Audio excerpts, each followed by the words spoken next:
இந்த ஜல்லிக்கட்டு விஷயமா வந்து இப்பவே ஜெயிக்கலன்னு சொல்ல முடியாது, பாதி ஜெயிச்சாச்சு நம்ம.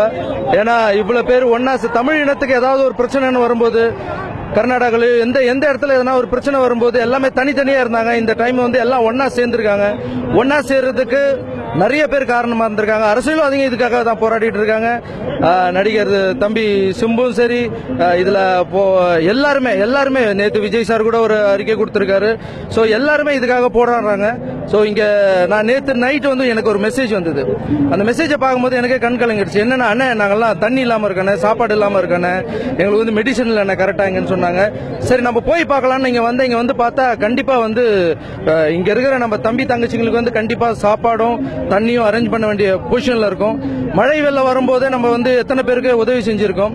சோ என்னால முடிஞ்ச வரைக்கும் ஒரு 10 லட்சமோ 20 லட்சமோ இல்ல 1 கோடி ரூபாய் கூட நான் செலவு பண்ண ரெடியா இருக்கேன். ஏன்னா இங்க மெடிசன்ஸ் எல்லாம் டாக்டர்ஸ் எல்லாம் நிறைய பேர் வந்திருக்காங்க, நாங்க ஹெல்ப் பண்றோம். பட் அவங்களுக்கு மெடிசன்ஸ் இல்ல. இப்போ நான் இங்க இருந்து இந்த போராட்டத்திலிருந்து கிளம்பி போய் செக் போட்டு பணத்தை பேங்க்ல இருந்து எடுக்கணும். பட் எவ்வளவு பணம் எடுக்க முடியும்னு என்னால சொல்ல முடியல. பட் பேங்க் மேனேஜர் கிட்ட போய் பேசி இங்க இருக்கிறவங்க எல்லாருக்கும் உணவுக்காகவும் மெடிசன்ஸுக்காகவும் வாட்டர் பாட்டில் இதுக்காக கண்டிப்பா நம்ம உதவி செஞ்சே ஆகணும். ஏமா நம்ம ரத்தங்கள் நம்மளுடைய உணர்வுக்காக போராடிட்டு இருக்காங்க.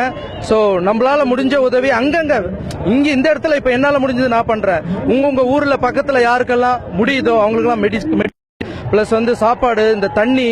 ஏன்னா அவங்க வந்து ரொம்ப டல் ஆயிடுறாங்க, குழந்தைங்கலாம் வச்சுன்னு போராடுறாங்க. ஸோ இந்த விஷயத்துல வந்து முடிஞ்ச வரைக்கும் வன்முறையை கையாளாம, இது வரைக்கும் எங்கேயுமே வன்முறை நடக்கல. ஏன்னா ஸ்டூடெண்ட்ஸ்னா வந்து ரொம்ப கோவப்படுவாங்க, அப்படிதான் கேள்விப்பட்டிருக்கோம். பட் ரொம்ப பெருமையா இருக்கு, எந்த இடத்துல ஒரு வன்முறை கூட நடக்காம ரொம்ப நல்லபடியா நடந்துட்டு இருக்கு. இது வந்து சீக்கிரமா நல்லபடியா முடியும்னு ராகவேந்திர சாமி வேண்டிக்கிறேன். தேங்க்யூ. அரசாங்கம் வந்து சீக்கிரமா இதுக்கு வந்து நடவடிக்கை எடுப்பாங்க சார். ஏன்னா இவ்வளவு பெரிய இவ்வளவு பேருடைய வழியை ஏத்துக்கிட்டு இதுதான் ஓட்டா மாறணும் அவங்களுக்கும் நல்லா தெரியும் சார். கண்டிப்பா அரசாங்கமும் இதுக்கு ஏற்ற முடிவை எடுப்பாங்கன்னு நான் நம்புறேன் சார். இது வந்து மாநில அரசும் இதுல வந்து தலையிட்டு கண்டிப்பா, ஏன்னா ஒருத்தருடைய வழி இல்ல சார், இது ஒட்டுமொத்த தமிழர்கள், உலகத்தில் இருக்க தமிழர்கள் எல்லாருடைய வழி. இந்த வழிக்கு வந்து கண்டிப்பா அவங்க காதுக்கு போயிருக்கும்.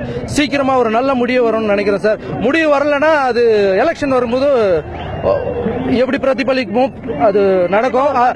கண்டிப்பா பெரிய ஒரு மாற்றத்தை நடக்கும் எலெக்ஷன் வரும்போது. அது அவங்களுக்கே அது நல்லா தெரியும். புத்திசாலிகளா இருந்தா இந்த விஷயத்துக்கு எப்படி ஹெல்ப் பண்ணுவாங்களோ அப்படி ஹெல்ப் பண்ணுவாங்க சார். Thank you very much.